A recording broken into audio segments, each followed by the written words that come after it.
Hello and welcome to episode 163 of Flix and a Six. I'm one of your hosts, Anthony Costanzo. With me, forever and always, the man, the myth, Soze? Passenger? Alessandro Belsi. Say hello, Al. Just you wait until next week's intro. Oh boy. I'm excited. On this week's episode, what we're watching and Wanda's wrap-up, along with other news and nuggets, all before diving into our flick of the week, the usual suspects. But first, Al, what are we drinking? We're drinking Long Trail Vision. And I thought that with the end of WandaVision this week, that Trail Vision seemed like the perfect beer. I try to sync these up when I can, and fortuitous, because I certainly didn't think about this when I bought this like 8 months ago. So, so exactly why it's been in the fridge for this long. Yeah, right. We still have Brooklyn Summer that you gave me like a year ago. Hey man, we're almost there. As we were talking about immediately before we started actually physically recording, I was teased by the vaccine to be continued. Yeah. Trail Vision Pale Ale, a smooth, crisp malt profile, clears the path for citrus, floral, and spice hop notes in this refreshing American Pale Ale. 5% alcohol by volume. Take a hike. What? It's nice. It's nice. Let's talk about the bottle art real quick. A couple things are like a lot. A couple things are like a lot. First off, texture. Texture's not usually a thing that I am thinking about when I look at bottle art, but this is a nice print. I like this papery texture. Most beer labels don't have this, but I'm appreciative of this. It's really nice. It's also very subtly a map. Yes, which is really sweet. One of those like terrain maps, right? Because it looks like it's got like the relief of like. Yep. I also like this idea of we don't know what font to use, so we're going to use all of them. Yeah, there's multiple fonts. I like the compass. I like the carabiner clip. That's right. And the little hiking dude. The little hiking dude, the classic Long Trail logo. There is a delightfully rendered hop cone. And this craft was born between you and I. Yeah. I like really, this. I like really how classy this is. Long Trail is the caretaker of Vermont craft since 1989. They don't own it. They just take care of it. They just take care of it. That's right. That's right. Oh boy. What? What'd you do? My beer says 12/28/2017. Oh, whatever. Oh, whatever? Okay. Cheers! Bottoms up. It still smells good. Were you waiting to see if I was actually going to sip it? Like, it's not poisoned. No. Not bad. Reminds me of that Einstock that we had. Do you have the same fun thing happening with your foam? The cloud that was sitting in the middle of my glass. Yeah, it's like sherbet, like floating on top. It's really weird. I wonder if that has something to do with the very, very old beer. I don't think so.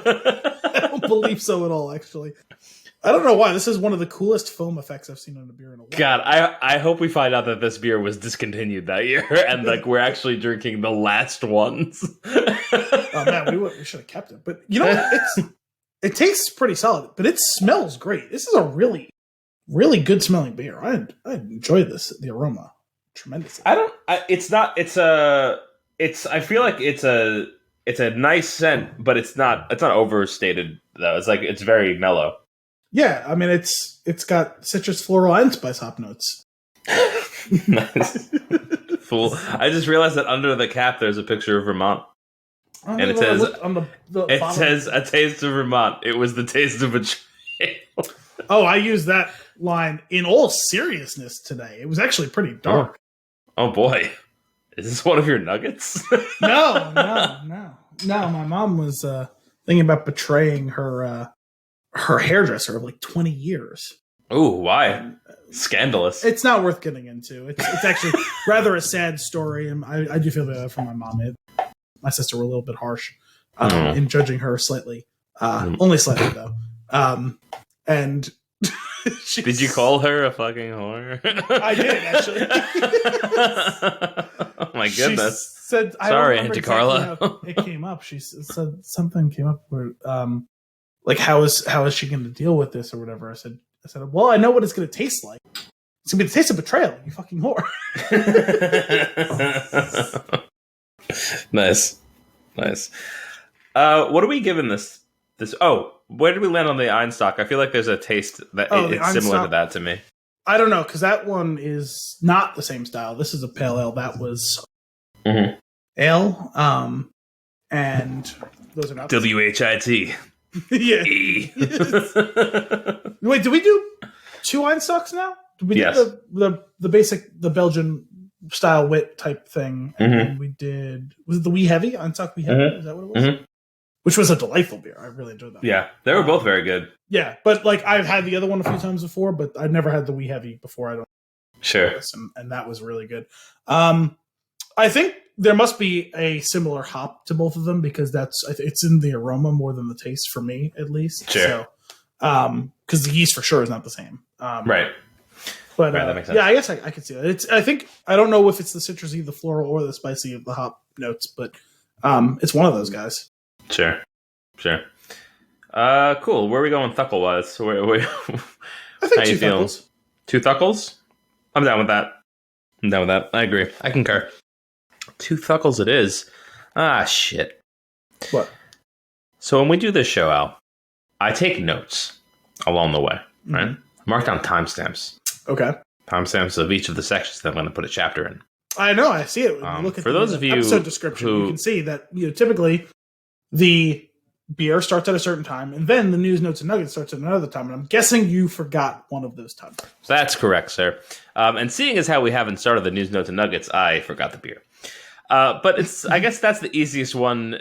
Yeah, typically it's within the first 90 seconds to 4 minutes. It's usually between 45 seconds and a minute. It is certainly the easiest of them to find. Occasionally we go on a tangent. I think the highest I've gotten that bookmark to was 7 or 8 minutes.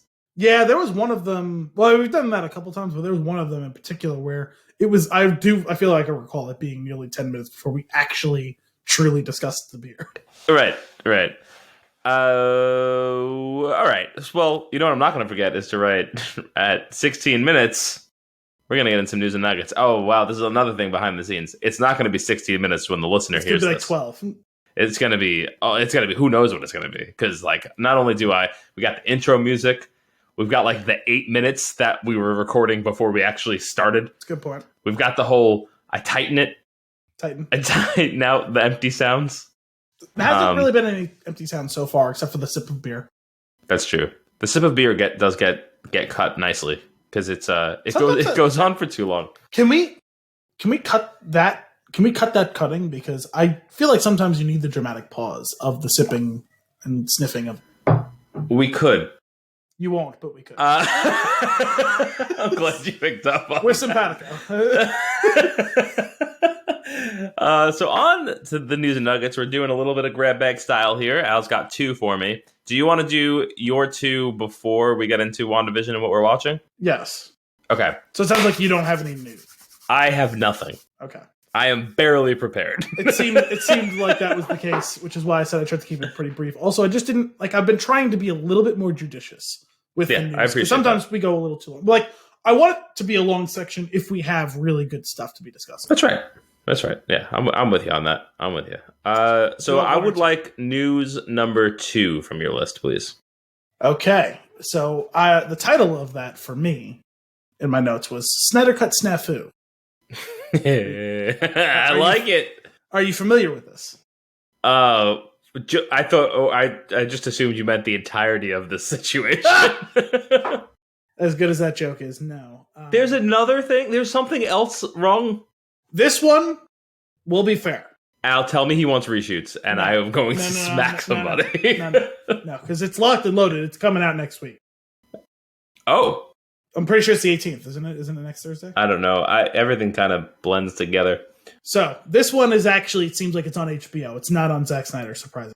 Okay. I'm reading from the New York Post. There's a bunch of different publications. I don't know if there was necessarily one true originator from the news. I usually try and find that in the next news that we do. But Zack Snyder's cut of Justice League leaked early on HBO Max. Nice.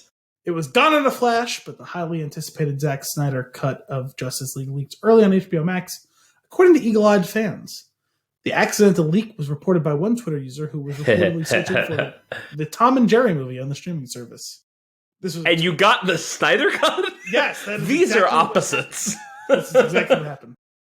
I'm reading this. For some reason, the tweet isn't embedded in the story. It's in plain text. At HBO Max, somebody's getting fired. Ellipses. Tom and Jerry, this is not. Ellipses. Hashtag Snyder Cut. Twitter user, then Doug said, Monday. The mishap happened that's a terrible sentence. The mishap happened just 10 days before Zack Snyder's Justice League is slated to hit HBO streaming service. HBO confirmed the glitch in a statement to The Wrap and noted it was removed quickly. Zack Snyder's Justice League was temporarily available on HBO Max, and the error was addressed within minutes, a spokesperson told the outlet. Other fans also... Sorry, I got distracted by the sentence, because immediately after the sentence, there's an embedded tweet. Oh. So they are capable of doing it. Other fans also posted screenshots and clips of the film on Twitter, which have not yet been removed. This is from... That's just gibberish. I'm trying to watch Tom and Jerry, but instead it's playing the Snyder Cut. I doubt this is how Tom and Jerry starts off. And it's got an embedded video that copyright infringement from. However, the leak may only serve to drum up even more excitement for the much hyped film. The Twitter user who first found the leaked movie on HBO Max already gave it 2 thumbs up. They figured it out. Wow. Great. They figured 2 it out. thumbs up, says person on Twitter. I know that our opinions don't matter, but neither does yours. 2 thumbs up. 2 thumbs up, according to then Doug said on Twitter. They figured it out and cut the Snyder boy. At Snyder Zach. That would be great if it was like at Tom and Jerry. They figured it out and cut the feed, but I can say the first hour or so of the Snyder Cut is the best DC film I've ever seen. No! That is not how film review works. Nope. There have been several teasers for the Snyder Cut of the 2017 movie, just Gal Gadot's Wonder Woman, as well as a new Joker. Snyder also reportedly filmed new scenes with Ben Affleck as Batman, Superman, and Ray Fisher as Cyborg. Fans have begged for the film's release after scandal-ridden Joss Whedon's death. This is no. I'm really excited to watch this. You've really come full circle on this. I am. I mean, I'm excited to watch this because I just really I want to tear it apart, you know. And I've never gone in hoping that something's been bad. I advocate for going in the other way. Yes. Notably on this show. This, however, feels like I can't imagine if it's good.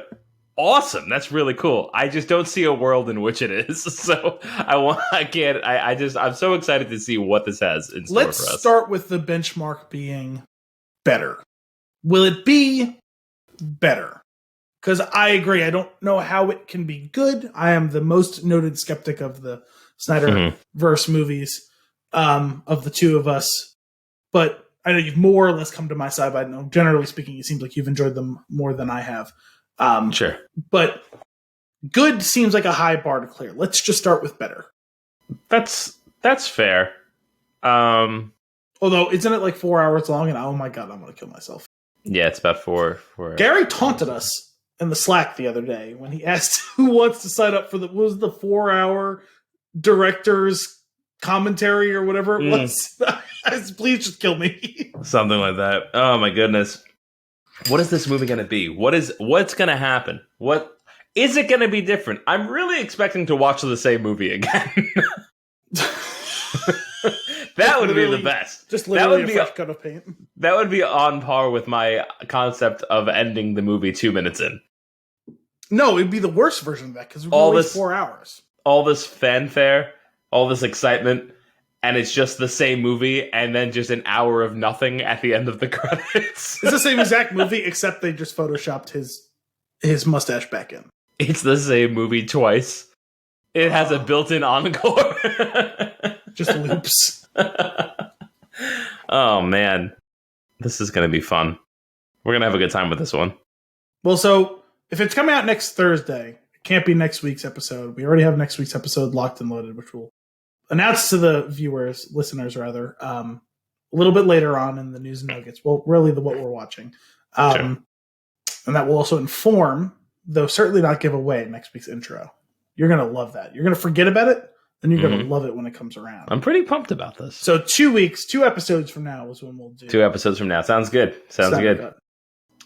Are you going to watch Justice League before that? Well, considering I've already seen next week's movie, I guess I have time for it. I'm softening on my stance that I wanted to watch it. I'm going to try, but I'm not going to go out of my way to watch it. Okay. If I have time, I'll watch it. The hockey season's really ramping up. The Islanders are on a fucking tear. So that's taking a lot of my time. Plus, I'm reading the first book of the Expanse series a little bit more actively than I had been, so. Okay. All right. Well, let's say, you're out of your Saturday morning cartoon is over, so now you can watch. Yeah, but the Saturday morning cartoon was great because it was 25 minutes long, not 4 hours. Sure. long. All right. Well, you could watch Justice League then over the course of the next year. Al, what's news number 1? Oh, number 1. Okay. In my notes, this was Cocaine Bear. See, I told you. Awesome. I told you you're going to enjoy this. What could this be? Have you? Oh, so you have not heard about the phenomenon? Fantastic, because I stumbled across this on Twitter the other day. This is a story on Hollywood Reporter. The headline is Elizabeth Banks to direct Cocaine Bear, a thriller for Phil Lord and Chris Miller. What is this? Elizabeth Banks has found her next directorial project with a bear-centric thriller that has Phil Lord and Chris Miller set to produce. Bear-centric thriller. Universal is behind Cocaine Bear, which is based on an untitled spec written by Jimmy Warden, inspired by events that took place in Kentucky in 1985. Mm-hmm. The true story, as reported in 1985 by the New York Times, was that a 175-pound black bear consumed the contents of a duffel bag filled with more than 70 pounds of cocaine that was dropped from an airplane by a local drug smuggler, Andrew Thornton. The bear was later found dead of an apparent drug overdose. Oh my god. The exact plot details for the film, which is eyeing a summer shoot date, are being kept under wraps. Radio silence. And it's called Cocaine Bear. Well, it seems to be, at bare minimum, the working title. Okay, I'm glad you said that because it's only about to get worse because with cocaine and bears, I thought it should be the Bear Essentials. So I think you're gonna yell at me for using nope, the plot. I'm on board. One of these is the sequel. This is ridiculous. Radio silence. The filmmaking team consisting of Matt Bettinelli-Olpin, Tyler Gillette, and maybe it's Gillette, I don't know, and Chad Villella, that was behind Ready or Not, was set to direct a previous iteration of the project. The project will be produced under Lord Miller's first look pact with Universal. Lord Miller president Aditya Sood brought the project to the studio and will also produce, along with Brian Duffield and Banks and Max Handelman, via their Brownstone Productions banner. Executive VP production Matt Riley and creative executive Christine Sun will oversee the pick on behalf of Universal. Banks was less behind the camera on the Sony... Another terrible sentence. But Banks was less behind the camera on Sony's Charlie's Angels reboot starring Kristen Stewart. Her other feature directing credit was on Universal franchise film Pitch Perfect 2. Okay. This is weird. Whatever. I guess more of that when things evolve. The thing is, they had me on the pitch. This could be the worst movie ever. This could be like the Room, or it could be like Justice League, the holiday special. I don't care. I don't care if it's the worst trailer in all of trailers. I feel like we have to see this movie. Okay, yeah, I mean, I'm down for Cocaine Bear. When you title something Cocaine Bear, we just got to see it. It's gonna be bad. Like we already know it's gonna be bad. Yeah, let's just go see it. It's gonna be fun. Oh man. When can we expect this? Did that say? They said it's going to start shooting this summer. So at earliest later this year, but probably next year. Yeah, that makes sense. It seems like a movie that you only got to see in the theater, right? This is this going to be the first theater movie? It's not a movie that you just stream, right? You got to go to the theater to see Cocaine Bear. You need to get this full Dolby Atmos. That's right. Cocaine Vibrating seats. It's like a 4D film, and that, like, at some point during the movie, you're just hit in the face with actual cocaine. I was gonna say, the chair is gonna rock around a little bit. You're going to feel some air blowing in you, and then just a puff of cocaine in your face. And then around the credits, you have to escape a bear that's been set loose. And it's just now become semi-pro. Yeah. Everybody panic! Oh my gosh. Well, all right. Well, Al, you brought it. You did bring it with the news. I know. I went for quality over quantity. I appreciate it. Yeah. What are you watching?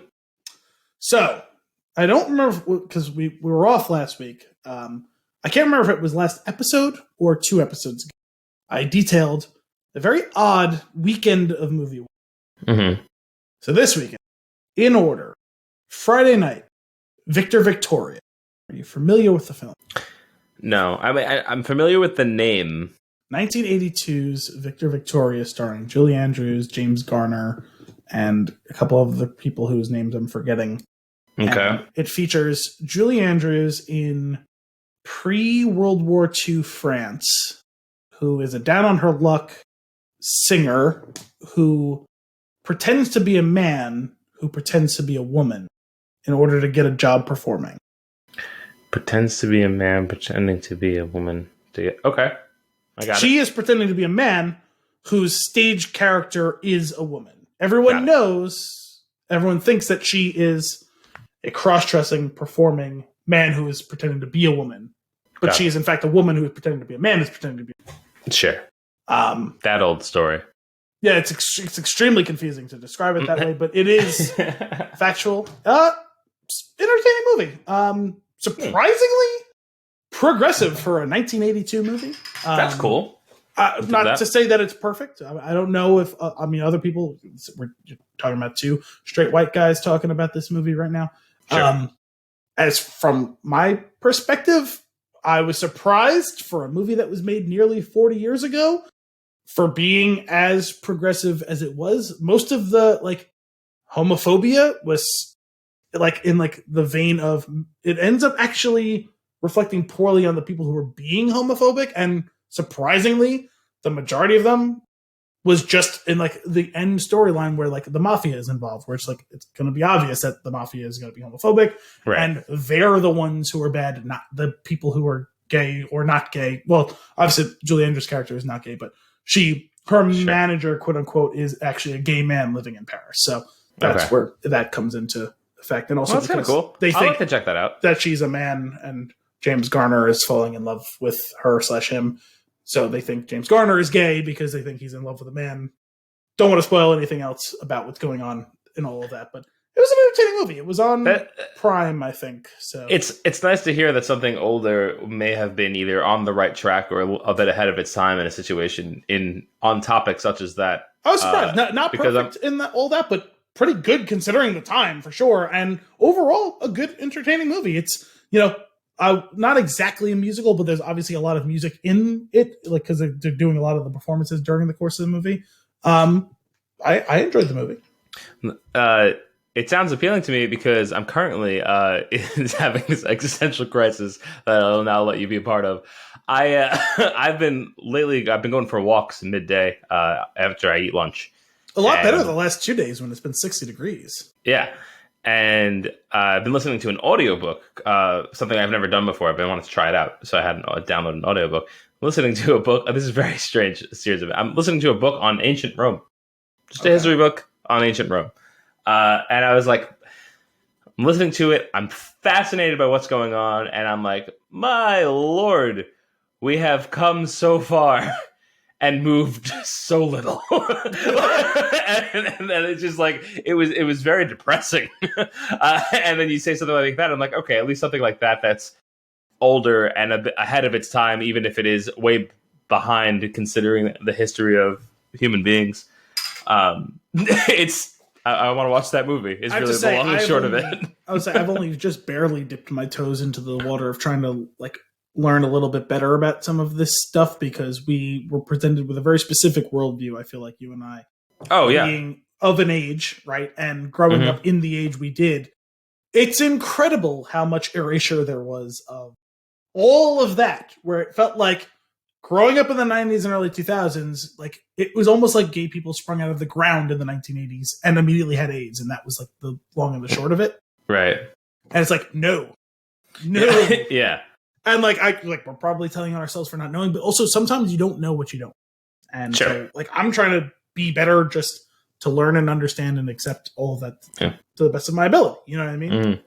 You also don't know what you're not taught at an early age when you're being taught things and certain bits are omitted. That's what I'm getting at. You can't know what you don't know until you're presented with facts that are fascinating.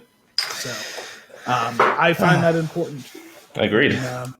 In my life, I encourage everyone else to challenge themselves and engage with things that they either think they agree with or disagree with, whatever, or just flat out don't know about, whatever. Also, when you're irate, just pause for a second and talk to yourself about what are you actually mad at? That's been a big one for me the last 5 years or so. Is just when first presented with first of all, why am I getting mad about things off the cuff ever? So I think I've in those years I've really done a great job personally in my development of just. It takes a long time to set off my fuse. Now, admittedly, people with very long fuses tend to blow up more spectacularly because they don't do it. And so I'm guilty of that. I'm not perfect, right? But it takes a lot to really get to me in that sort of way, which I think is to my credit because I don't think I was always that way. But as far as anything in the realm of stuff that I have beliefs on or don't have beliefs on, now I'm not even talking about in this case, homophobia and all that sort of stuff. Generally speaking, I don't see the point in getting mad until I've had the opportunity to try and challenge and learn about any topic, whatever it may be, which I probably was not always like that. And I'm sure that I fought a lot over things that weren't worth fighting over, and especially things that I was not educated well enough on. So yeah, for sure. Yeah, I think if you're ever holding the ground of I know you don't, you're wrong. Just have a conversation. Don't. It took me a long time to learn how to say I don't have an opinion on this because I don't know it. And that's been one of the best things I could learn. That's a great way to be. I think it's funny that you said the people that have a long fuse tend to explode. I feel like I've had that type of long fuse for a very long time. I'm like a 32, almost 33-year-old powder keg. No, because it's gotten to the point now where people sometimes it's just not your day or whatever, and you give in to it, and that is what it is, right? Now it's really gotten to the point where I don't snap at anything unless it feels like you were intentionally trying to piss me off. That's really what pisses me off is when it feels intentional that you were trying to piss me off. Because if you accidentally do something that pisses me off, it really takes me a long time to, whatever. Because I will give you the attempt to be contrite over it. And it's okay, cool. You've admitted your mistake. We can move on. I will carry this load, right? Whatever. It's when it feels like, whether through active attempts to piss me off or just borderline criminal negligence that you have cut across me, that's when I start to lose it, where it's you're just an asshole. You know what I mean? Like a real dyed in the wool asshole. I think one of the easiest ways that people tend to exhibit that is when you express to them that you feel differently about something and you don't want to talk about that, or you would like to change subjects or move on, and they continue to bring it up or continue to you can agree to disagree on things, even if you feel very strongly about them. But if you what's the point sometimes if both people are at a stalemate? Yeah, I mean, I guess there are agitators in that for that sort of stuff. I guess I weather that pretty well. For me, I'm talking more action, where it's okay, you did a thing, sure. And it's I'll wait a second. It's oh yeah, no, you just didn't realize. Okay, fine, it happens. And we'll talk about it, and it'll be fine. Yeah. Whereas there's times where I'm oh, that's gonna piss me off, and you did it anyway. Fine. Right. That's more what I'm gonna. I agree with that. Set me off like Mount St. Helens. You know what I mean? Yeah, that's sure. Wow, what a pull! It's fantastic. You just straight up cocaine bear, just ripping through the town. Absolutely. Anyway, getting back to this weekend of movies. So Victor Victoria, Friday night. Saturday night, Usual Suspects for this week's episode. Nice. Finished the movie. It's about 11 o'clock. And I was got a little bit of a late start today. I'm Still awake. Yeah, you got some Put time. something on for a little bit before I go to bed. All right. Oh, Harold and Kumar started like 4 minutes ago. I'll throw that on. Wow. I'll watch that for a little bit before I go to There's bed. a movie I haven't thought about in a long time. Watch the whole movie. Nice. And in doing so, realize, oh, wow, that movie is not even an hour and a half long. It was like 87 minutes or something. But something like that, because I was like, I'm serious. It was less Wait a than minute, it's still 11 o'clock when it was over. It was less than 5 minutes into the movie. And I was like, oh, I could watch that for a little bit before going to bed. And then, like, got to the point where I was like, oh, I think I might go to bed right now. And it's like, there's 12 minutes left in this movie. I guess I'll just finish it. You know what I mean? Like, not like it was halfway through. Like, I was in bed by 12:30. That's amazing. It's 88 minutes, by the way. That's what I'm saying. Like, yeah. And like 88 minutes includes credits. That's right. Runtimes include credits. That's right. Like, it was really done funny. In earnest. I turned the TV off after the final scene, and it was like 12:20. It's like a season finale. That's not a movie. That's what I'm saying. And, delightful to get to go through that again. Yeah. Because it's been a long time since I've seen more than 5 minutes. It's a very silly movie. It is. It's ridiculous. It's also the birth of Barney Stinson. I guess so, right? That's probably like the prologue to that whole situation. So wherever God takes me. Which takes me now to Sunday, in which... I'm sorry. On Harold and Kumar for a second, though. Anthony Anderson, maybe my favorite scene in the movie. Totally forgot he was in the movie. Come on, Pookie. Let's burn this motherfucker down. And he just starts throwing it. I really did forget. I really did forget that he was in that. Like, it sounded familiar when he pulled up to the knockoff brand fast food place. I was like, oh yeah, like something happens here in their whole pursuit, and then that he starts flipping. I was like, oh my god, I totally forgot. Oh man. All right, so we hit Sunday. So those two movies were Saturday night. Sunday, we watch a movie that's several months in the making. It's the movie Bottle Shock, 2008's Bottle Shock, which I mentioned to you last week kind of offhand because I knew it was coming down the pike around, and did not understand the relevance in which we discussed last episode that you wished to see Alan Rickman in the lead roles. And this movie has Alan Rickman in a lead role. Fantastic. So, Bottle Shock will be next week's episode. Shock or Shocked? Shock. BOTTLESHOCK. That would be great. That would have been amazing if you said Shock. BOTTLE. Damn it, Al. You missed the point.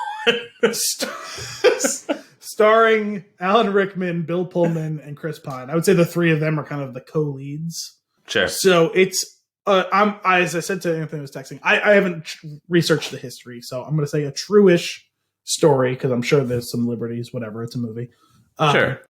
The mid-1970s, American wine, specifically California wine, is what most people think of when they think of American wine, was not well regarded internationally, and a British sommelier in France sets up a blind taste test between California wines and French wines. Okay. And that sommelier is Chris Pine. No, the sommelier is Alan Rickman. Sorry. I had to. You said the British sommelier. Anyway, go on. I tried to pick the most American one. Asshole. Bill Pullman owns a winery in California. Chris Pine's his son. Bill Pullman owns the winery in France. Got it. Sorry. It's not like this isn't like, oh my god, it's like the most amazing movie that no one's ever heard of or whatever. Mm-hmm. It was a good solid movie. It was fun. Yeah. I will say, one of the worst sound mixing I've ever heard in a movie. Oh no. There was just really one sequence where the music overtook the dialogue, and I was like, I truly could not hear a word they were saying. For what is it? Distracting trombone? Distracting trumpet? Yeah, the distracting trumpet. That's one of my favorite Family Guy cutaways of the time. I said our friends.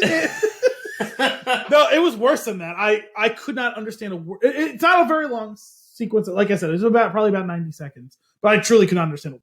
It wasn't super important what they were saying, but still, like, I was just like, guys, come on. Like, this is not that hard. No, I mean, like, it's an indie movie. Like, this was not, I had never heard of the movie before. My brother's girlfriend's father mentioned it to me and my dad because he's apparently not a big wine guy, and he had seen this movie, enjoyed the movie. We were having like a wine and cheese night pre-holidays. I can go for a wine and cheese night. Yeah, it was nice. It was a good time. With some great cheeses and some better wines. So sure. So anyway, we watched this movie, and it was a good time. It was just like, I just found it to be kind of a fascinating story overall. And like, I'm not big on documentaries. I felt like this kind of like checked the box of getting the documentary part of it, even if it's not 100% accurate, and also the movie part of it, where like I'm going to enjoy it more. There's a couple other people like you might recognize. There's I forget the actress. It was, I think, Rachel Taylor. She was you watched Jessica Jones. You remember her friend, the blonde who had the radio show? Yes. She's prominently in the movie. Of all the random pulls, one of the other guys who works on the winery was... Well, I don't know if you kept going with Scrubs. Where are you at in Scrubs? I don't know, like maybe 4th or 5th season. Probably 4th season. Do you remember Carla's brother who Turk and him heads? He's in there. I was like, that looks like Carla's brother, whose name I didn't remember. I looked him up. He was in The Pest. Was he really? In The Pest. I know we talked about that a few months ago. I do not recall him being in that movie, but it's been over 15 years since I've seen The Pest movie, is so bad. It's so good. It's really bad. I love it. I love it so much. Constantly say "Dear Goose," and when people get it, it makes me warm and fuzzy inside. Dennis Farina also is in the movie. So kind of like I'll tip off like where like how the story gets started in earnest. Bill Pullman owns a struggling winery. Chris Pine's this ne'er-do-well hippie son who has to come to terms with literally the math on how long it's been since Woodstock. And Alan Rickman is a British sommelier who is struggling selling not exotic wines, like expensive wines in France, like in Paris, which would seem to be oxymoronic. Dennis Farina is an American who lives in Paris, who loves wine, and kind of tells him, listen, the name of your place is the Academy of Wine, and all of your wine is French. And how can you really be an expert on all the wines if you only drink one kind of wine? And it sets him off on his journey to find some other wines around the world. That's kind of cool. I'm looking forward to watching this. This sounds like a good time. It's just like a good, solid, fun watch. I don't want to like raise anyone's expectations above what they are, but like it was just a solid, enjoyable movie.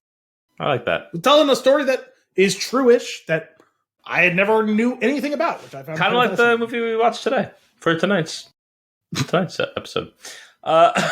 True story. True story. What was that movie? What movie? I feel like it was fairly recent. It was like a ridiculous comedy that said based on a true story. Oh man.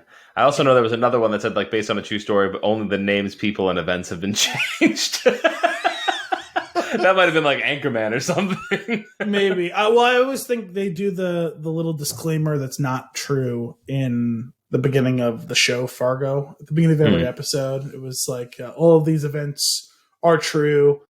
Out of respect to the survivors, all of the names have been changed, and out of respect for the dead, all of the events are told exactly as they happened, or something like that. Yeah, it's not true, but it's a funny little that's silly disclaimer at the end of every episode. All right, so you had yourself a weekend. Yeah, it was a weird weekend of movies. Those are wildly different movies. And then in the middle of all that, you finished WandaVision. Correct. Saturday morning. Yeah, Saturday morning cartoons. Love it. That was a pretty good show there, that WandaVision.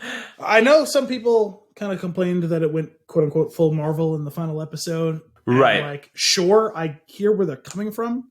Yeah. But also, you knew it was coming. The bill was coming. Right. I don't know what you're expecting. So, yes, would I have preferred something else just from considering, like, tacked onto the end of the story that we got? Mm-hmm. Sure. But also, if you didn't think that's how it was going to end, I don't know what you've been watching for the last 12 years. Right. Right. It was good. It did the Marvel thing. It got you to have an emotional response as things were unfolding, which was well done. Which, by the way, there's been a lot of those big action sequences that don't get the emotional response. So, like, that's right. Appreciate that. Like, what was good about this show, they were at least able to carry through as much of it as possible to the action sequence, right? Like, yeah, you still had a couple of moments where you had to stop and be like, oh, like, I'll be honest.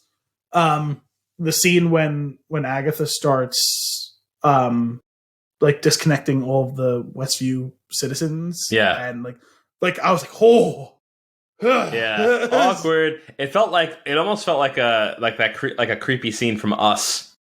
Yeah. Right? Like where everything turns. Like on a dime. That's really it was pretty sweet. It was well executed. I liked what happened. I mean, I understand that like people might be upset about like the whole concept of what they did with that new Vision.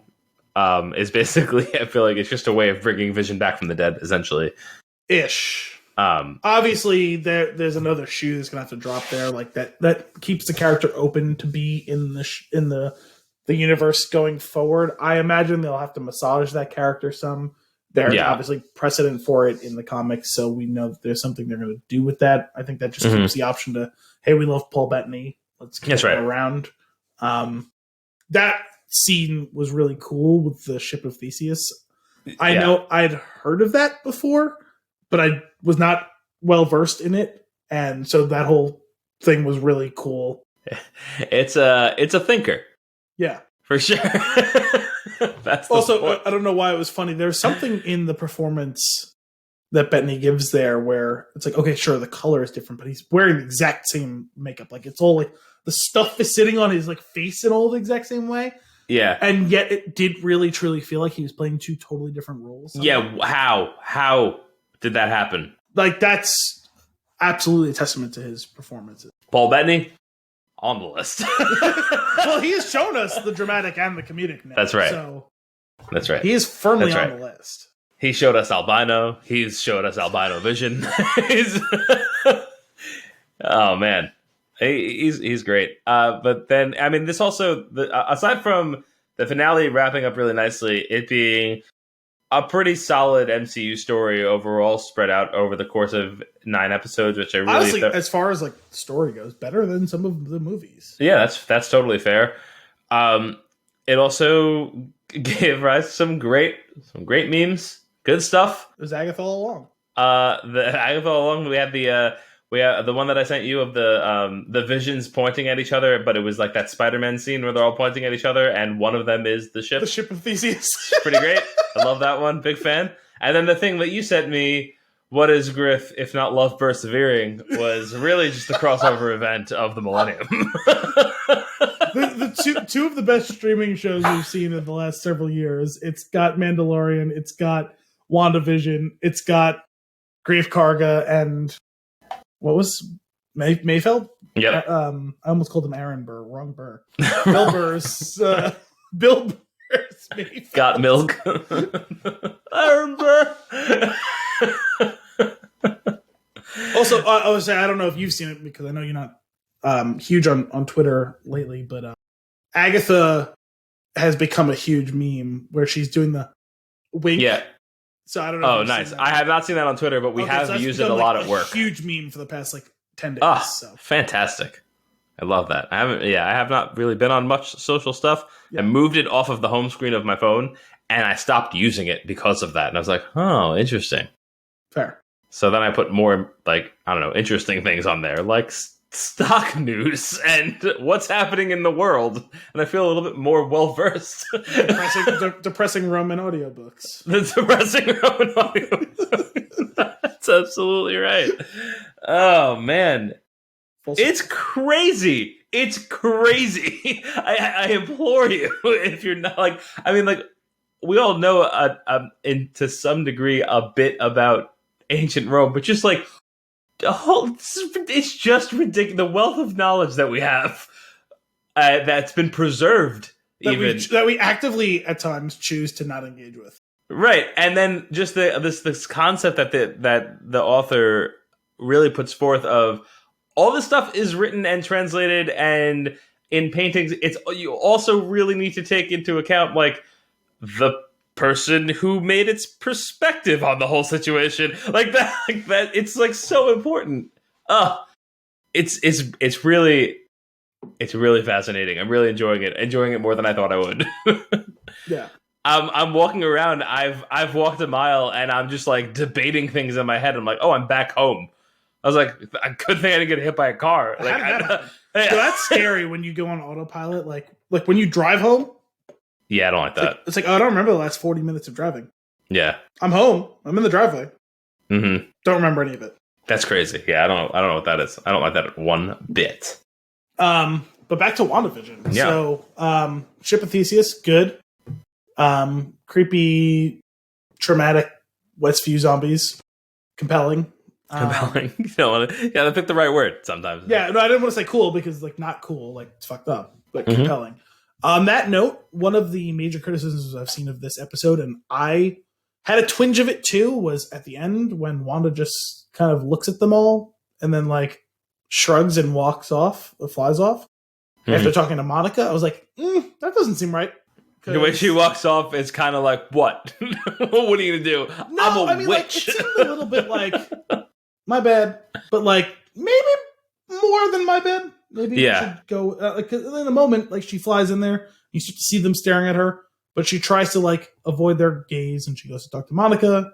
It's like, okay, it's like, oh, so she's gonna find some big emotional way to say sorry to all of them, and it's not gonna be enough, but okay, like we're gonna start. Oh nope, she's flat. No, she actually went with the. I know if I say anything, it won't be enough, so fuck it. That was her approach instead. Which, from a character's perspective, okay, sure, buy it because she's still fully in her grief karga.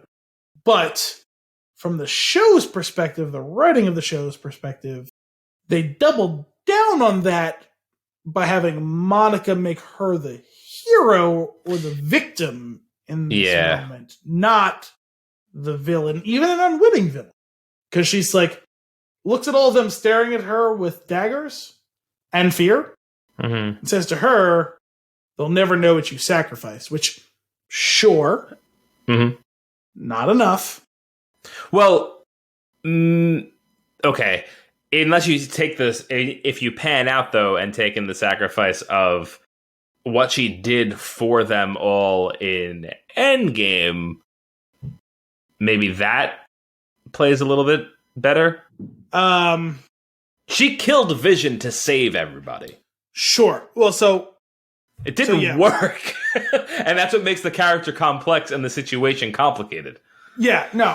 Complicated, yes. And like, so what she said is fair, but it's not enough because it feels like you're presenting her as only the victim, which she is a victim, but she's also a villain too. Yeah. It feels like they let her get off the hook. Do you think that they're going to take her and go full bad? Yes. Okay. I think, which will be. I think we need that. I think we need that darkness in the MCU. We're going to she'll end up when I think if they do it right, she has the opportunity to move up into the top 3 villains with Thanos and Loki because they're setting up what could be a compelling villain, not a megalomaniacal villain, not just the plain old greedy type of. But someone that we could see where they're coming from to a degree. Yes, a sympathetic whether or not villain. It's right. Yeah, because in the show she was a sympathetic, right? Like she's doing wrong. We understand why she's doing wrong. We feel bad for her, but stop doing wrong. Like which stop it. They can expound upon that. And so the most gracious I can be in my criticism of this is, I hope you let her off the hook here because the bill's going to come due the next time. And okay, but as far as this show standing on its own, that feels like a big miss. I'm not saying we all have to sit down and have a therapy session per se, but like it didn't feel like the scale was balanced enough there in both acknowledging her grief and trauma, which is real and valid, and also acknowledging the grief and trauma she inflicted in the process. Yeah. At the end of it, it's like while I enjoy the whole series, I could see where I feel like there's definitely that moment of, hey, maybe we should talk about this a little longer. Yes. To get some more out of this. There's a really good. I know I've been bringing this up a lot lately. I really enjoy them when new ones pop up. But it's a great pitch meeting on WandaVision that I thoroughly enjoyed, and it also brings up. Oh, they did one already. I didn't. They did one, and there's also a lot of nods to like the things that they referenced that were clearly going to be something and then weren't. And one of the biggest ones that they did, which I thought was fantastic, was he brings up the whole Quicksilver thing. Yeah. And it's like, oh, what? And like the other guy in the meeting is like, oh God, what does this mean? Does that mean like is the multiverse opening? Is X-Men becoming part of this? No, it turns out his name is Boner. And he's like, wait, what? It's like, yeah, it's just a boner joke.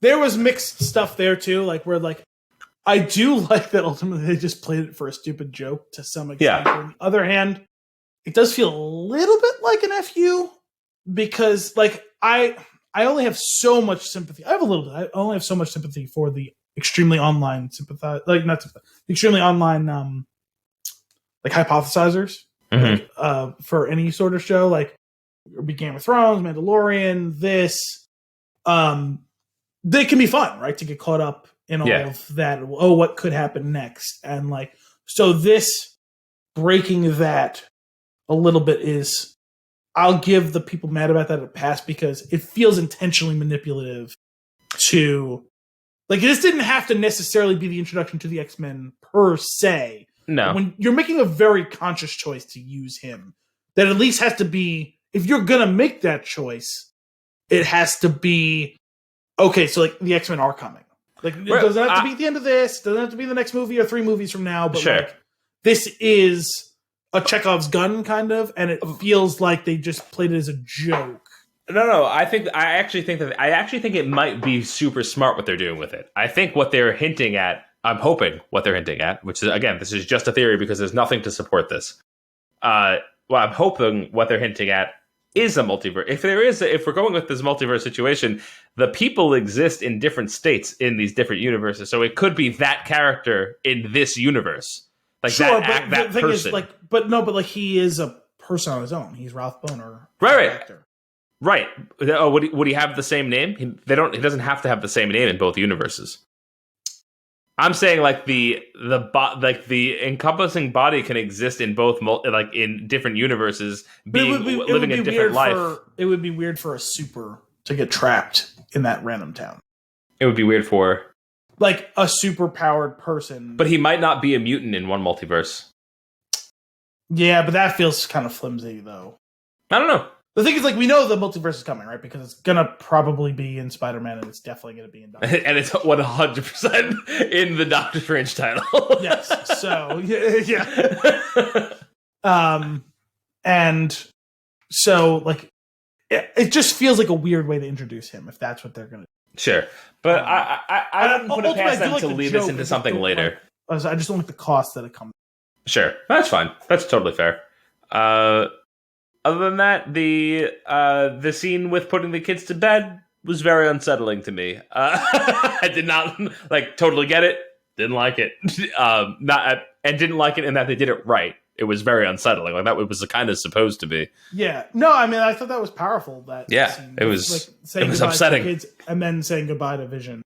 Yeah. And he got to have not quite as resonant as, like love persevering and all that, but still.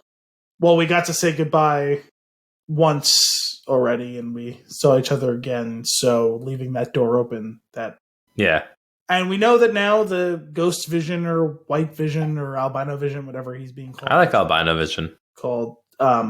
He is now a repository for Vision's memories. So we'll see what that leads to exactly. But. Yeah, no, those goodbyes were pretty strong, so that was interesting. Yeah, I think what it's funny because it almost seems like the way that they did that, it's like, okay, eventually we'll get to see Vision again, but time is going to pass. That's what it felt like. However, needs to pass too. We need some separation from this. I agree. But however, like there is leaving that other Vision out there dangling is complicated. Like, because like Yes. you know it's there. Like, how is it gonna, like, I don't know. I guess Well, there's also post credit scenes that have not come to yet either in across the series. So I'd be curious to see how that all shakes out just from like a timeline perspective, because we have those movies that have technically been done before this. Technically, Winter Soldier and Falcon was supposed to air before this, but just because the way that the shooting schedules worked with the pandemic coming around, this somehow jumped the queue just because it was more completed. right. The most unintended of things of this show is that it's made me somewhat excited for this other show, because I cared even less about that show somehow. And now I'm like, okay, well, this was really good. Why can't that be? Yeah, they were able to do really good with really weird. So yeah, I'm with you. I'm looking forward to it too. When is that? Next month? Next week. Next week? I'm pretty sure Hot damn! Pretty sure it's the 19th. That's awesome. Yeah, I would have actually liked maybe like say a month between them. I'm glad it didn't pick up right after it. I just like just a little bit of separation. Just take a breath. We'll go. You know. Yeah. So only having 2 weeks between them feels a little bit quick, but whatever. Like, it'll be fine. It's again, I don't know. my Saturday morning.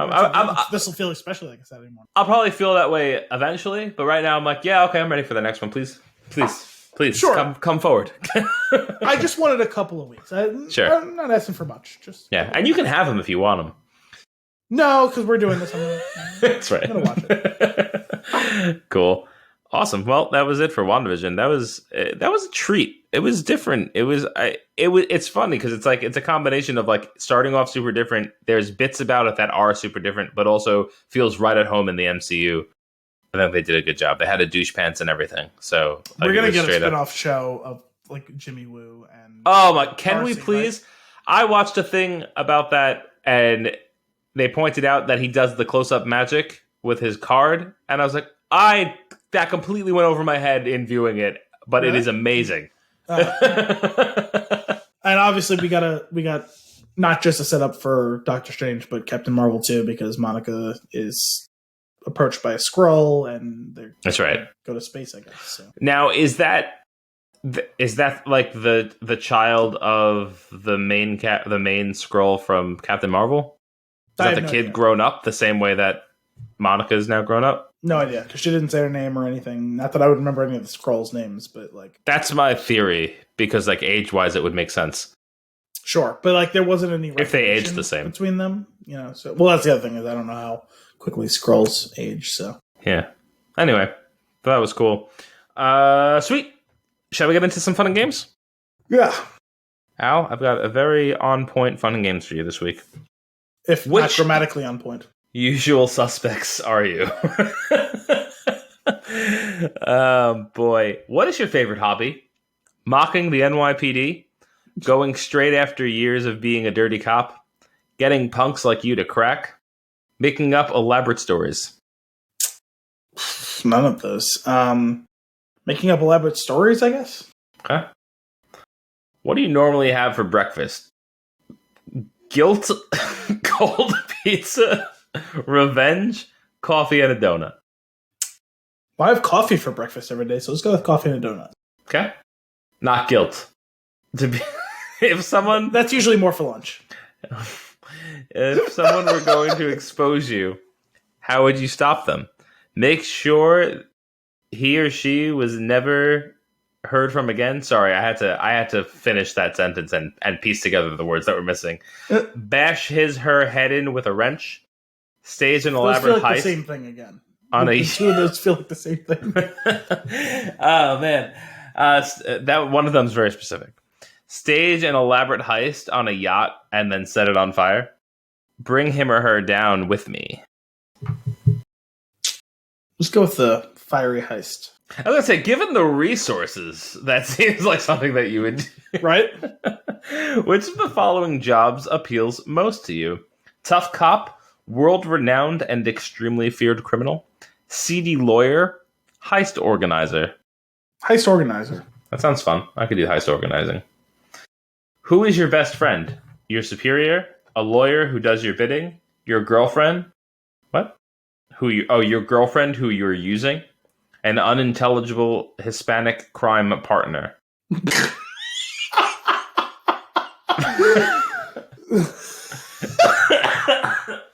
Could you give me the first two options again? One of them was my superior, and then what was the next one? The lawyer who does your bidding. Let's go with the seedy lawyer. Why not? I think I know where this quiz is going to lead me. Excuse me. When you die, what would be engraved on your headstone? Here lies the toughest SOB that ever lived. Get out of here. If you cross me, I'll kill you.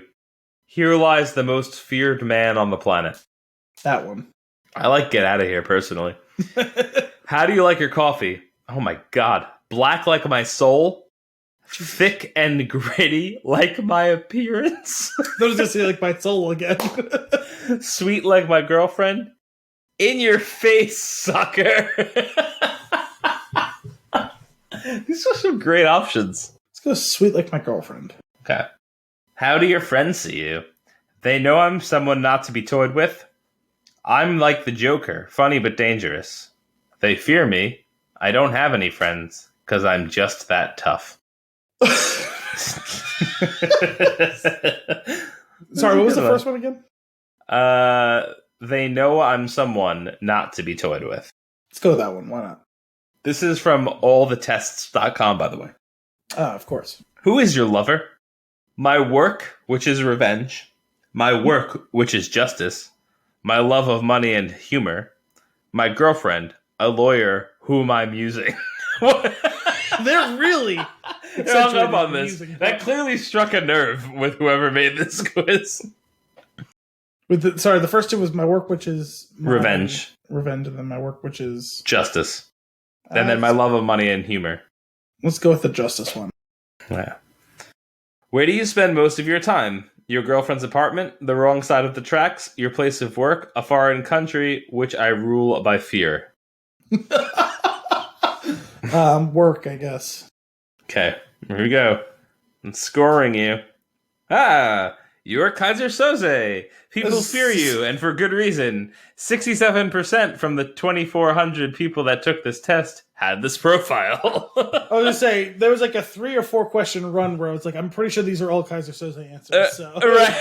It's not really a stretch at this point, is it?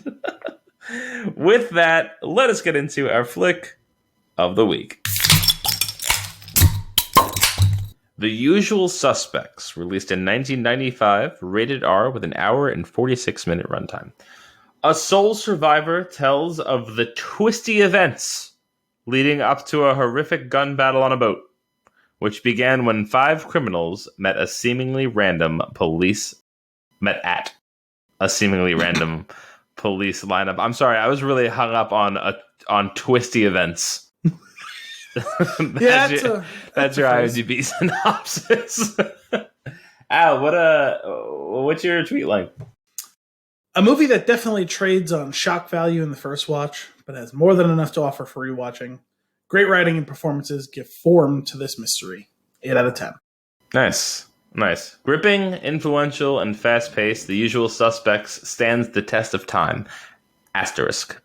8 out of 10.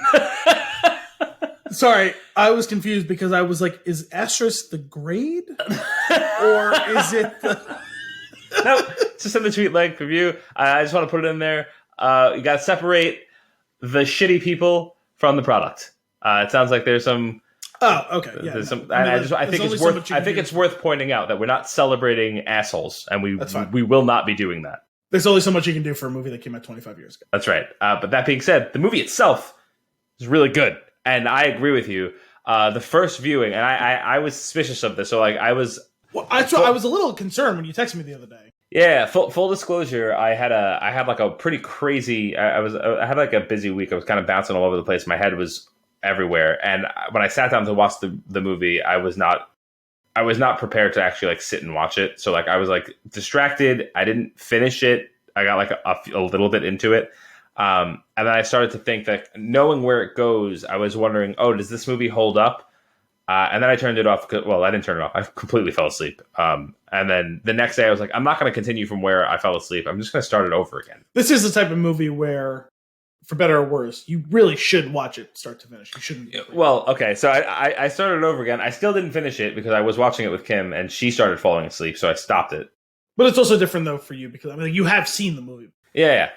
And then I went back to it and finished it up today, just a little bit before we started recording. And I will say, like, it definitely that issue that I had when I was watching it a few days ago was simply just where my head was at. It wasn't. Yeah. It was not the movie's fault by any means. When you text me stuff like that, I'm always like, oh god, he hates this movie. I'm like, what is happening here? I was like, listen, I can understand maybe we're like, maybe to whatever extent it doesn't 100% hold up, or the kind of the hangover factor, whatever. I was like, but like this is still it's good. Good movie. It's really good. It's really well executed. One of the things that I said fast paced in the tweet length when I was watching it with Kim, I was like, man, like the movie doesn't dip ever. I was like, for like a long, quote unquote, slow movie in the sense that it's very dialogue heavy. Mm-hmm. It's never actually slow in pacing. No, it's not. And one of the things that really stands out to me that I really enjoy is a lot of the scenes, especially with voiceover, especially when our unreliable narrator is going to town, is still shots almost. Like, they're not actual still frames, but it's just the camera lingering at people waiting for something. Mm-hmm. And they look like storyboards come to life. And I love that in movies in general. It almost looked like at times they turned the cameras on before they said like action. Yeah. To catch them in their truly natural habitat because they're waiting for the scene to start. Mm-hmm. That I even wonder, I've never looked up to see if that was the case, but like now you say that, it makes me wonder whether that might have been something they played around with for some of these scenes.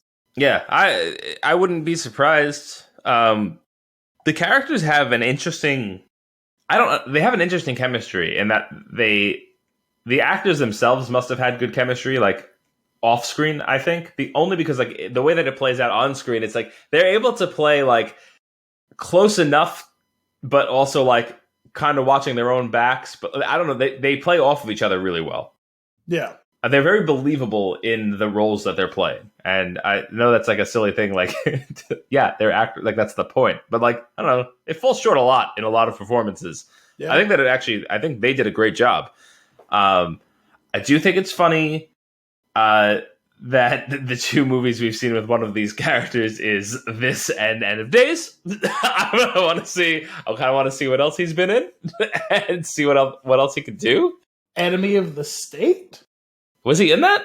I haven't seen that in a long time. He plays... what the fuck is the character's name? Because they say his name a million times throughout the course of the movie, but he only is in a very small section of the movie. I totally forget the name of the character. I don't remember what happens in that movie even remotely, but I do remember being so excited when it came out and like my dad taking me to see it. Oh, I've seen the movie a million times. That's a classic Saturday morning eating breakfast watching. I could see that. I can see that. That seems like it might be like a TNT kind of classic. Yeah, that's a big time BLC household. We're eating breakfast Saturday morning at 10:30. What's on TV? Oh, Enemy of the State's been on for half an hour. Let's throw that on. Like I've seen that movie a million times like that. I forget the character's name because they say his name so many times, but it's Gene Hackman's friend who they reference a bunch throughout the course of the movie, and he's only actually in like one or two scenes. Oh, okay. I have to rewatch that. We should definitely do that. That is a really good of that time action, like spy type thriller. Because I think that was 2000, and it's very 2000, which we've detailed on the show, where it's like that specific like 99 to 2000 and 2001 prior to 9/11, like that 2.5 year span. It's a 98 specific time. Is it? Okay, so maybe that timeline opens a little bit more even because it's very of that time. I was gonna say the timeline that like the first thing that jumped to my mind as being of the same time was Eraser, which I mentioned to you the other day. Yeah. I still haven't got a chance to watch. I'm probably gonna watch that at some point this weekend because I want to watch that before I listen to the Cinephobe episode. I haven't seen that in a long time. I'm gonna go out of my way. I'm gonna buy it. You need to you need to seriously listen to this month's worth of Cinephobe because it is Schwarzenegger month. They did Twins Total Recall book. I can't read the subtitle. My unbelievably true life story. That's right. So it's not about Total Recall. No, it's about Schwarzenegger. So yeah, the first episode of Cinephobe this month was they've moved to a monthly format where they choose a theme. So first January was Cage month. February was Black History month. This month is Schwarzenegger month. They did Twins. I think today they released Eraser. I'm not going to listen to it until I watch the movie because I haven't seen it in over 15 years. I believe next week is Batman and Robin.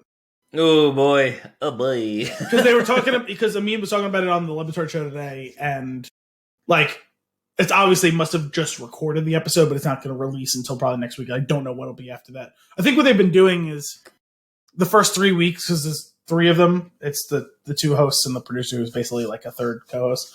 Each of them picks one of the movies, and then the audience picks their favorite of the 3, and whichever the 3 of them had chose the winner gets to pick the 4th movie of the month or whatever. So I don't know what the 4th one will be, depending upon who wins of those 3. So it's an exciting month. What could it be? Cinephobes. Kindergarten Cop? There's no way it qualifies for Cinephobe. It's got to be less than 40% on Rotten Tomatoes on either the critic or the audience score. 6 Day. That's what I'm hoping. Yeah. Easy. No contest. Well, I don't know. There's going to be some other random ones that could Hercules in New York. That's what I was wondering. I mentioned it a couple of times. I know nothing of that movie other than that they dubbed all of Arnold's lines out of that movie. That's right. I'm sure there's got to be other ones it could be, but my hope and my expectation is that it'll probably be 6 Red Heat. I don't even know that one. I had that one in a triple movie box set. It was Red Heat, The Running Man. Oh, man, what else was in the box?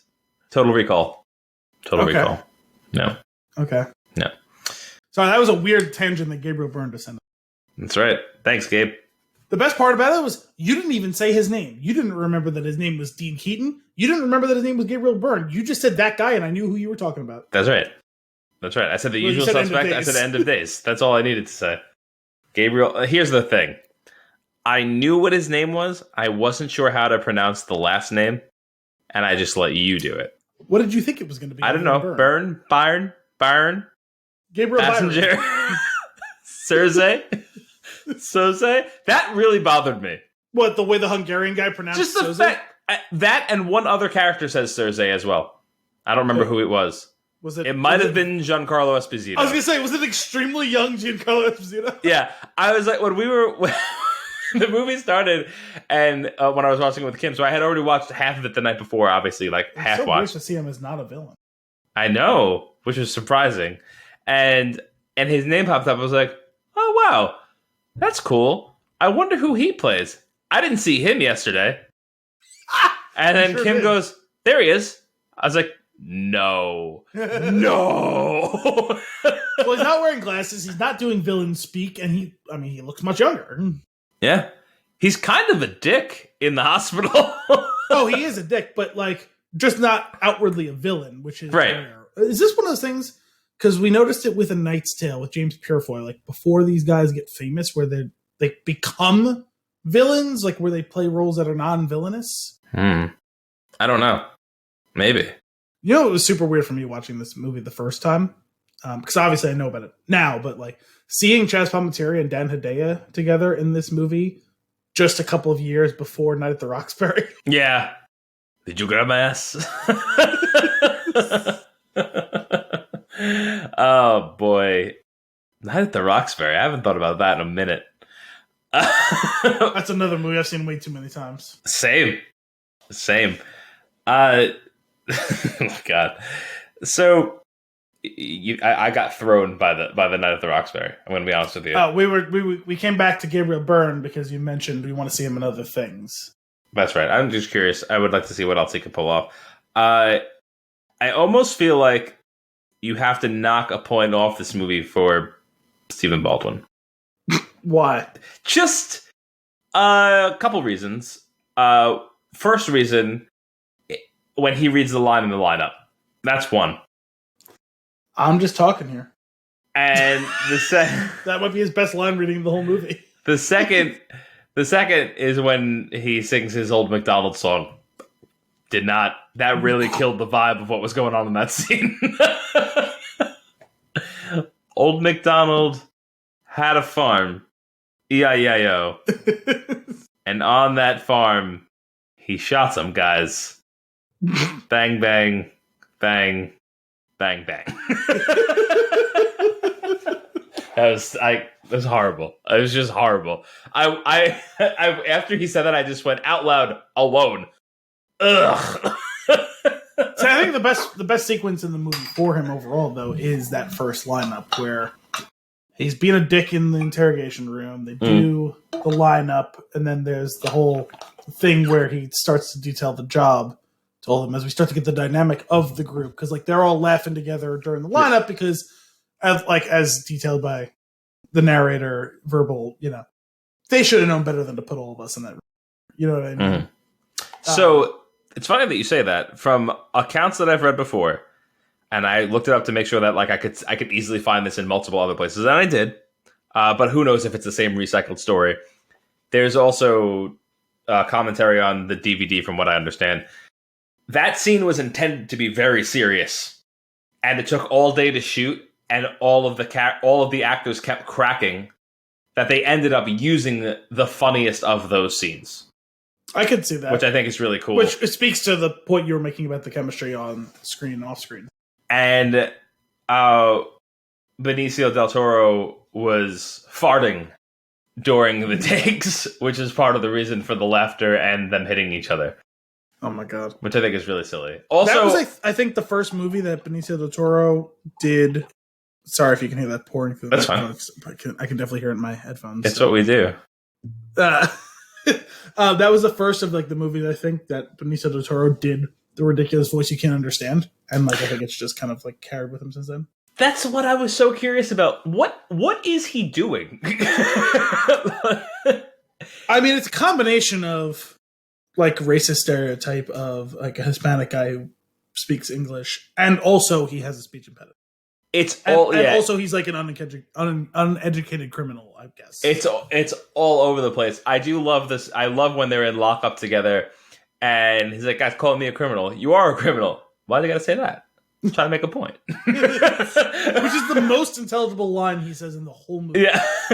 Also, though, it's the only time that the shitty voice that he's doing actually works is during the lineup when they're reading the. Yeah. What the fuck? That's the only time it's actually funny in the whole movie. Yeah, I agree.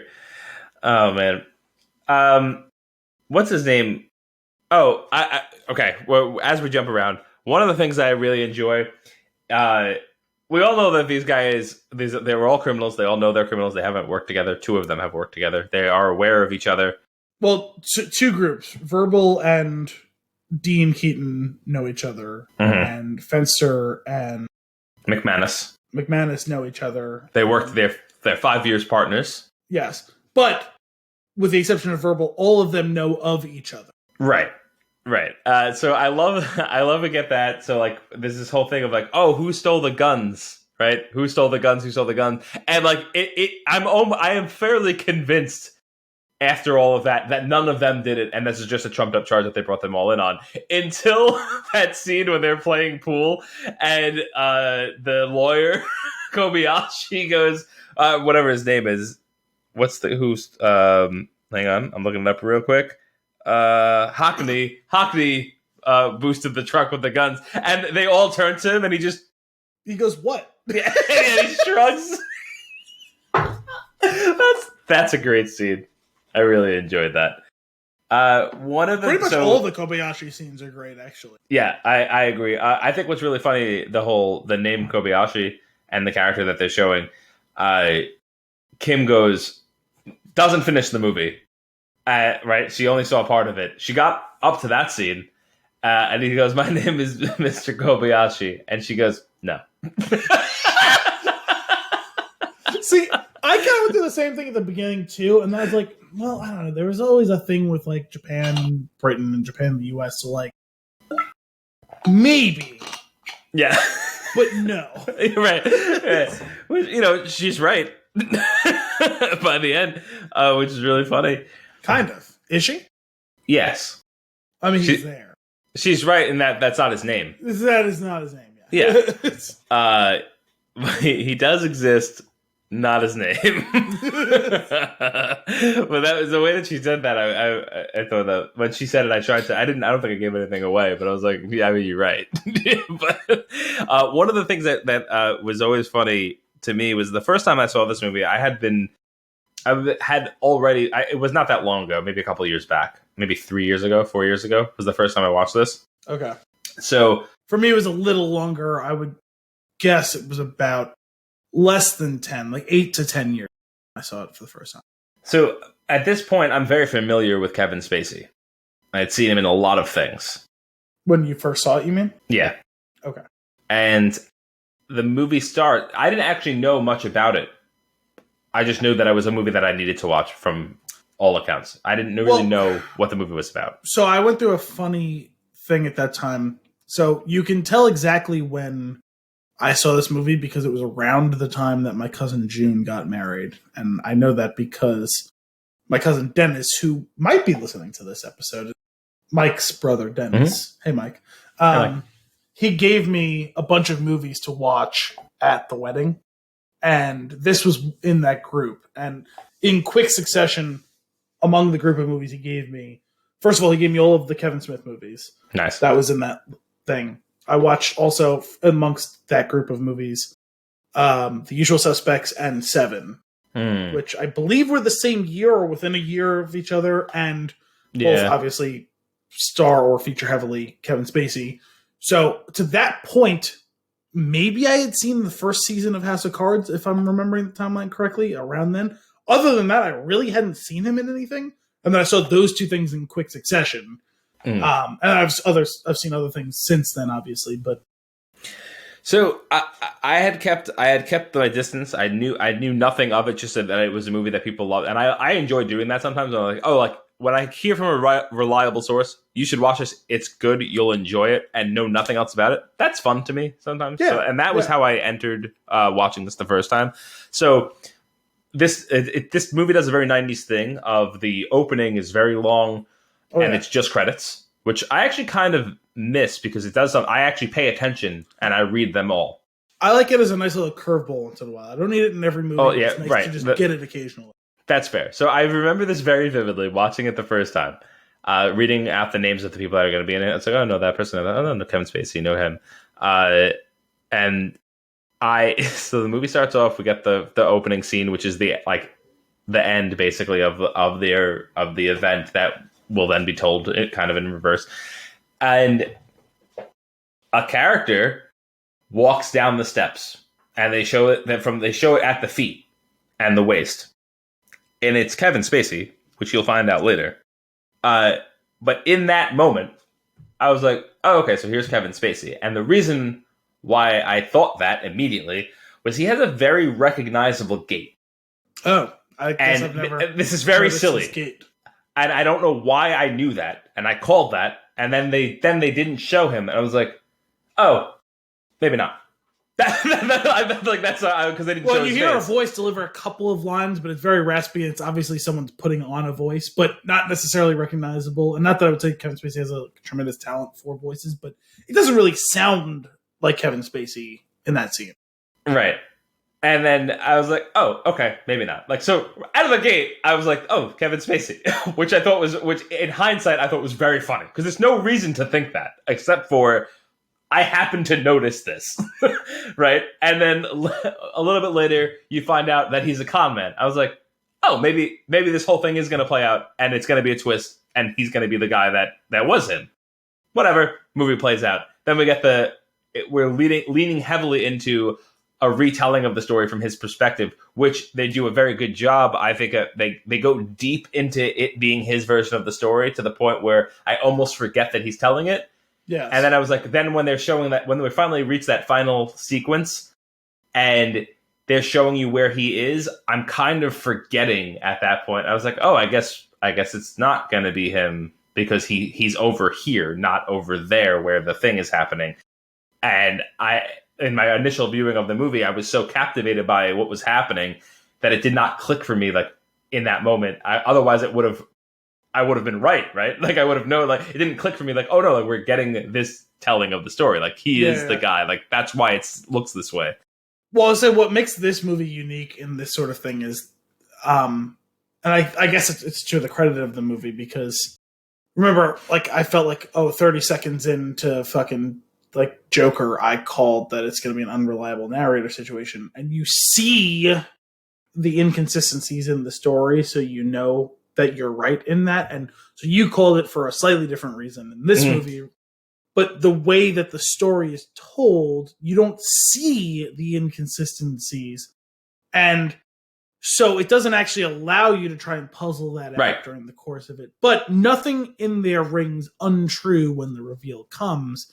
And you can recall, I think it probably just comes down to the level of, in the case of the Joker, it's someone with a mental disability, right? He is crazy. Like, I don't know what his diagnosis is because I'm not a psychiatrist, but like he is not well of sound body and mind, right? Right. As opposed to Verbal's telling the story. I mean, like, I'm sure, generally speaking, he's some sort of sociopath, but like sharp and of sound mind telling the story, there are no inconsistencies because he is such a good storyteller. Right. Which is what makes it so. And I'm sure some people now would feel betrayed by that because they're used to, like we were talking about earlier, like the online hypothesizer, right? Of like piece together this and that. Like, you can't do that with this movie. Like, you just ultimately will have to come to, oh shit, that's right, he's been telling the story. We're at his mercy this whole time. There is no gleaning or picking those things apart, really, outside of a couple of little, like, very small things where it's just the way that someone looks at each other, or like some, like, there's not inconsistencies in the story per se. It's just like you highlighted, something about this seems slightly off, and I think it's supposed to throw you, like, you're supposed to feel that as like almost a sixth sense like thing when you're watching, where like you said, it picks up and it seems like what are they're not doing anything. Well, they're waiting for the story to begin, right? Right. Yeah. It is interesting. It's like, because even you are, if you start making assumptions without having seen the movie the first time, you are just grasping at straws because it is very well executed. There is not a lot of breadcrumbs to follow. No. And well done on the writing aspect of this. Yeah, because I think sometimes that whole breadcrumb thing actually ends up weaker writing because it's like you're trying too hard to tip off this thing to get the whole hypothesis, because it can spread some word of mouth, right? Like, I understand, like, it's a tool, like it can be. Yeah, like, because like you can start to really suspect it towards the end when we're getting closer to the reveal, and it's very heavily, and if you're starting to pay attention, that it's very heavily this person's point of view. That's when you could start to nearly when you can start to, or basically 100%, right, and that's when you can start to guess, but you still don't have any, like, you can't pass it as a jury, like that this is what happened, right? Yeah. Until we get like the way that it all unfolds is awesome. I do love that. I mean, that scene is fantastic with old Chazzy Pants with his mug. He breaks the mug. Oh yeah, staring at everything. The quartet, the different stories. Skokie, Illinois. Yeah, and then he drops that was so good. And then must have been 400 pounds. You know, all the. And then the just the cherry on top, the cracking mug. Bottom of the mug says Kobayashi. Kobayashi. Ooh, is that good? That's a really great scene. That's so well done. I love that. And then on top of all of that, I love that he figures it out just before the fax comes through. Yes. That's awesome. And that he doesn't even need the fax or doesn't even see it, facts, right? Which is great. I think it's really awesome. Oh man, it's well done. There were little things like in rewatching, because obviously, you watch it the second time, you're not getting that shock value, but that's what makes it impressive, is like what we were just saying, is like you can look for all the holes you want, they're not there. The only time you actually see it, I think, really, is when Chaz Palminteri, I'm forgetting his name, Special Agent whatever, Kuyan, that's what it is. Special Agent Kuyan, when he's pressing him at the end to try and get him to admit that it's Keaton and that Keaton's alive, right? You start to see little snippets flashbacks to the story, those don't jive with what's going on exactly. Like what you had actually already seen when he's telling the story. Yeah. Those don't 100% jive, and I think it's supposed to be verbal playing back those moments in his head to try and see if he left a crack in his story. That's how I've always interpreted that scene ever since the first time I watched it. That's how I've always interpreted it, is him kind of going through a quick mental like catalog of all those things to say, did I miss something? Did I let something slip?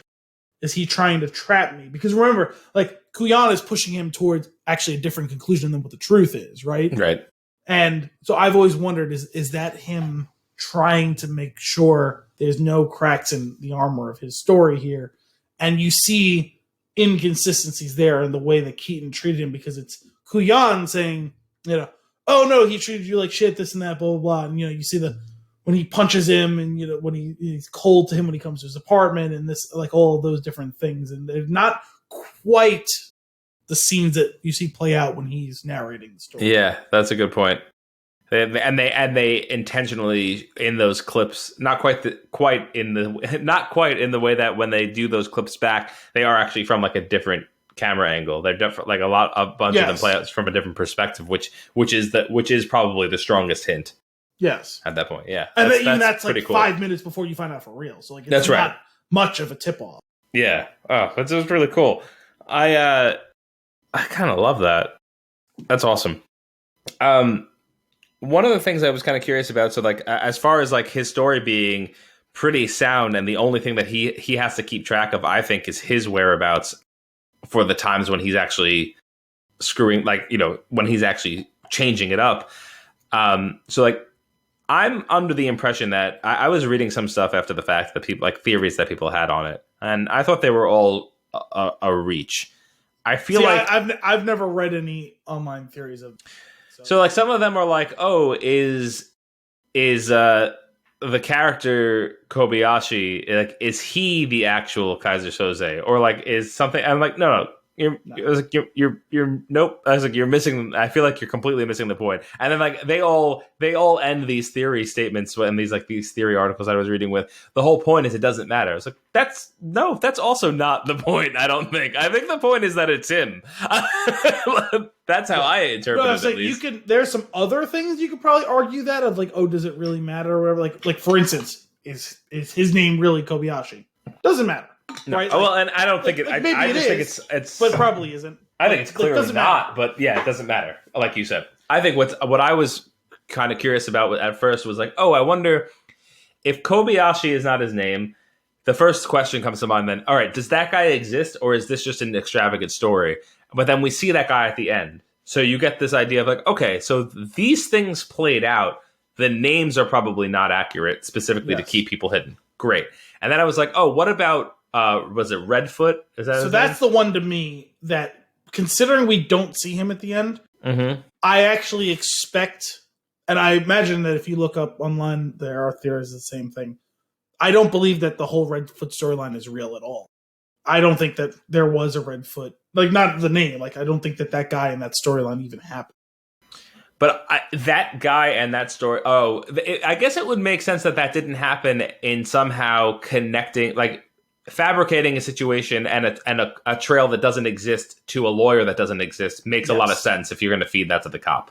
Yes, because if you think about it, that allowed him to push the responsibility off of Verbal. And it pushes it on to McManus, because McManus is the genesis of the idea. He has the contact. And since McManus is dead, there's no way to verify that whole storyline. So it gives him separation in that moment. Whereas realistically, after the lineup, it's probably Verbal who pitches the job to all of them. And when they get there, it's Kobayashi who blackmails him immediately. That whole storyline probably didn't happen at all. Yeah, that makes sense. That's always been my read on the situation. Yeah, I think I'm on board with that theory, because it does make a lot of sense, and also him covering his tracks. There's also, in that storyline, there's a lot of people referring to Kevin Spacey's character Verbal as the man with the plan, and I think that's his own personal nod to himself. Yes. Like that he wrote that whole thing. His, in his writing, he wrote that whole thing in. Like, obviously they stole the diamonds and they probably found a fence, but that fence is probably not Redfoot. Or if Redfoot was a character, that's probably the last we hear of him. Right. You know what I mean? Like there is no connection to Kobayashi, probably. Kobayashi probably just tracks them down. Yeah. Wow. That's cool. Oh, there is a super intense and definitely overlooked the first time I watched this, dark bit of story where Gabriel Byrne. Why I lost his name again? What's his character name? Keaton. Yes. The lawyer was found dead. Yeah, actually, I realized when I was watching it too. I don't recall that being a detail from the last time I watched it. But that all makes a lot of sense because how did that happen? Keaton's still alive? No. Kobayashi, or whatever his actual name is, went and killed her while Verbal's being held to really just completely disconnect him from this. Well, it's a perfect like Patsy, like making it's like the final nail in Keaton's coffin is, oh well, Edie Finneran showed up dead. So if there were a Kaiser Soze, why would he kill her? Right. It's obviously Keaton doing it to cover his tracks and to cut all ties to everyone, so he could be the true Kaiser Soze and disappear. That we never see again. Now it's Kaiser Soze being 2 steps ahead of Kuyan because, well, realistically, there's no reason for him to kill Edie except to make Keaton the patsy. Right. It's crazy. It's well done. It's really well executed. I think the writing is really strong. I like that there's no holes. Yeah, there's some funny bits of dialogue too, and I didn't keep any of them down. But there's the line towards the end of their conversation where Kuyan tells him, turn evidence and we'll give you protection, and he goes, protection? I don't need your protection. I have my own set of problems or whatever. He goes, come on, we'll take care of you. Keaton's out there, he's looking for you. He says like the whole thing about oh, thanks a lot, Dave. And he says the whole thing about oh, you want me to trust a guy, this and that. He goes, yeah, why don't you kiss my pucker or whatever? I'm like, yeah, like no one talks like that. That was ridiculous. I realized I think I wrote down a couple of favorite moments, and I wanted to see if the music is really solid. In that the way that it drives the suspense of all of the scenes that are meant to be suspenseful, they do a really good job with the sound design. I think that's awesome. The other stuff of my favorite moments we already went over, but my least favorite moment is Kevin Spacey's greasy widow's peak in that one series of scenes with his purple sunglasses. His hair is like really greasy in that scene, and the widow peak is like, it's really long. Like I feel like it almost comes down to his nose. It's very it's a dramatic exaggerated. Widow's peak, and then on top of that, the very end of it has a long fringe. Yeah. Nope. Unsubscribe. Not a fan. I would say for me, a scene that I was really like a big fan of just visually, the scene when Fenster shows up dead and they have to go and bury him. Yeah. And the camera is down and in the back of that cave and looking up and out at them, getting in the mouth of the cave with like a lightning storm out past the mouth of the cave going on in the night. That's a really cool looking scene. That's a great scene. I also was thinking in the end, I was like, did that happen? I mean, I'm sure it didn't happen like that. It's just something about that scene. If you're going back and analyzing everything, it just seems like aesthetically it doesn't fit with the design of everything else. It feels like a fantasy.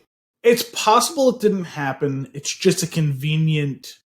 It's almost like covering your tracks by pointing. It's hiding in plain sight, right? Where it's like they're gonna find him because he's buried in sand. So let me just tell you he's there, and I'll concoct a story around why I know that he's there. And right, you're not going to look too closely because I killed him, or my people killed him. Right? Mm-hmm. You're not going to look too closely because I'm telling you he's there and why he died, and eating all of this story up anyway. So you're not going to look too closely at this probably, or by the time you do, I'm going to be long gone anyway. So, but that's not to say that it couldn't have happened. Just probably, like in Clue, that's how it could have happened, right? But it's more likely it happened like this, right? Like where 1 + 2 + 2 + 1. They probably tracked Finster down and he's dead, and they buried him just to cover their own asses. You know what I mean? Right. That's a good like point. that part about, I'm not doing it for you and I'm not doing it for him. I'm doing it for me. Like that part rings true. The spirit of it, even if the conversation didn't happen. Mm-hmm. Yeah. Al, do you have anything else? Any other notes on this bad boy? Specifically, the scene is probably more exciting of a scene than it should be, and it's kind of great as like an inversion of what's going on. The scene with, I guess it's technically the final Kobayashi scene when they kidnap him on the elevator, because that comes together really quickly. It's just like go go go go go go, and just that whole thing in the elevator with McManus up on top, and the way they go through all of it, and he just he's like, oh yes, kill me if you must, and blah blah blah. But wait, and it's like a total good. Fuck you to all of them. I'm gonna kill your uncle, and I'll probably only kill them and not actually like degrade them too, and like have like your wife raped or whatever. It was like, Jesus Christ, dude. And it was like, oh, by the way, there's Edie over there. It's like, holy shit. Yeah, that's pretty intense. I actually, one of the things I was really looking for in that scene was, is there any sort of tell of nervousness on Kobayashi's face? Like, or because he seems very cool and collected. I was like, oh, I wonder if you could catch him shooting a glance to Verbal at any point during this, and you don't, and it's because he has that ace in the hole. Well, two things. Also, if I recall, I'm just trying to mentally go over the scene now. Does Verbal have his back to Kobayashi for most of that scene? No, I think he's like almost directly in front of him, off to the left, unless the blocking doesn't come through right in the way that they. Well, I was wondering because I feel like he's pacing behind Kobayashi for most of that scene when they're interrogating, when they bring him up to the open room, when McManus puts the gun to him, because I know Kobayashi's right in front of you, looking at you like the camera, and McManus and Keaton are right behind him to the viewer's right, to Kobayashi's left. And I get the impression from my recollection of it, and I'm not looking at it, so this is based on my memory, that Hockney and Verbal are behind him. I think Hockney and Verbal are opposite each other. But the way that the camera is laid out, Kobayashi's in the foreground. Mm-hmm. You see everyone on screen. You don't see Verbal. You sure? I don't. Yeah, because anytime they show you him, they cut. They cut. It's a different camera, or if it's a different angle. So they're showing, like, you see him from a different perspective than you see everybody else, which also could potentially mean that he's not there. It's possible. Though I would so that he doesn't have the opportunity to give it away. Yeah, I would expect that he's there most of the time. Yeah, but I know that we talked about, like, if there are any tiny little breadcrumbs, there is one. The very first time Kobayashi meets them at the pool, room, he just appears in the room. They cut the camera to all of them. You can see the pool table and them behind and around it. Yeah. And they cut back, and he's just standing there on in the background. Like, you never see him enter the room. Yeah. Now, it's not to say that he didn't enter the room, but you don't see it. Yeah, but it is kind of mysterious. Yes, which is intentional, obviously, but it's sure, because even if it is, even if you're playing it straight, he is meant to be omnipotent, adjacent in this movie, right? Where it's like he just there's a band name. Omnipotent adjacent. Yeah. Oh boy. I will say my final thought on this movie is, even though it's the momentum is building up for the reveal, that moment where they're showing you, and you talked about his particular gait, but he's limping, and they only show you him walking, and then all of a sudden the walk becomes normal. Yeah, it's pretty That's strong. such a moment. That's just such a fucking moment. That and the dedication to the bit throughout the movie, and like consistent consistent foot angle, consistent hand cramp. And he plays it so dramatically too when he's like, "Why didn't you save your friend Keaton?" And he goes, "What if I miss?" As he shows his hand, and I'm like, "Fuck, man, you have him hook, line, and sinker right there and there." That, and then when he's trying to light his cigarette and he's like trying to flip it open and he throws the lighter. It's brutal. It's brutal. I just remember that he's so pathetic in that moment. Yeah. Yeah. He's the devil. Well, how are you going to shoot the devil? What if you miss? As he just shows the hand, and I'm like, man. Yeah. Oh, goodness. In that scene, in that final scene where Palm and Terry, what's his name again? Kuyan. Where he finally pieces it together. The line right before that of like, it all has a system. You just sometimes you gotta look at it from a distance. That leading into him looking at the board from it, I was like, oh my, could this be any more on the nose? And how great is this? It was pretty meta. I love that. Well, good pick, Al. Good pick.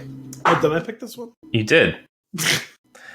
That's all for this week's episode of Flix and a Six. We hope you enjoyed it. As always, if you have a movie for us to review or nuggets for us to discuss, you can send those requests to flixandasix@thespintune.com or tweet us @thespintune. Tune in next week for more movie and beer goodness with our Flick of the Week, Bottle Shock. Until then, I'm Anthony Costanzo. I'm Al Bielsi. Thanks for coming out.